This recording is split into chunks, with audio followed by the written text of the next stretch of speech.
Digital breaking में इस वक्त की सबसे बड़ी खबर। पीएम नेतन्याहू ने भंग की वॉर कैबिनेट। हमास पर जवाबी कार्रवाई के लिए बनाई गई थी कैबिनेट। 2 मंत्रियों के इस्तीफे के बाद लिया बड़ा फैसला। कैबिनेट में कुल 5 सदस्य थे शामिल। जल्द खाली स्थानों पर होगी भरपाई। पीएम नेतन्याहू सरकार के कुछ सदस्यों के साथ करेंगे बैठक। डिजिटल ब्रेकिंग में इस वक्त की सबसे बड़ी खबर। पीएम नेतन्याहू ने भंग की वॉर कैबिनेट। हमास पर जवाबी कार्रवाई के लिए बनाई गई थी कैबिनेट। 2 मंत्रियों के इस्तीफे के बाद लिया बड़ा फैसला। कैबिनेट में कुल 5 सदस्य थे शामिल। जल्द खाली स्थानों पर होगी भरपाई। पीएम नेतन्याहू सरकार के कुछ सदस्यों के साथ करेंगे बैठक। डिजिटल ब्रेकिंग में इस वक्त की सबसे बड़ी खबर।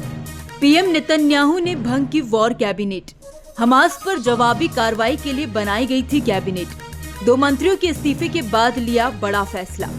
कैबिनेट में कुल 5 सदस्य थे शामिल। जल्द खाली स्थानों पर होगी भरपाई। पीएम नेतन्याहू सरकार के कुछ सदस्यों के साथ करेंगे बैठक। डिजिटल ब्रेकिंग में इस वक्त की सबसे बड़ी खबर। पीएम नेतन्याहू ने भंग की वॉर कैबिनेट। हमास पर जवाबी कार्रवाई के लिए बनाई गई थी कैबिनेट। 2 मंत्रियों के इस्तीफे के बाद लिया बड़ा फैसला। कैबिनेट में कुल 5 सदस्य थे शामिल। जल्द खाली स्थानों पर होगी भरपाई। पीएम नेतन्याहू सरकार के कुछ सदस्यों के साथ करेंगे बैठक। डिजिटल ब्रेकिंग में इस वक्त की सबसे बड़ी खबर। पीएम नेतन्याहू ने भंग की वॉर कैबिनेट। हमास पर जवाबी कार्रवाई के लिए बनाई गई थी कैबिनेट। 2 मंत्रियों के इस्तीफे के बाद लिया बड़ा फैसला। कैबिनेट में कुल 5 सदस्य थे शामिल।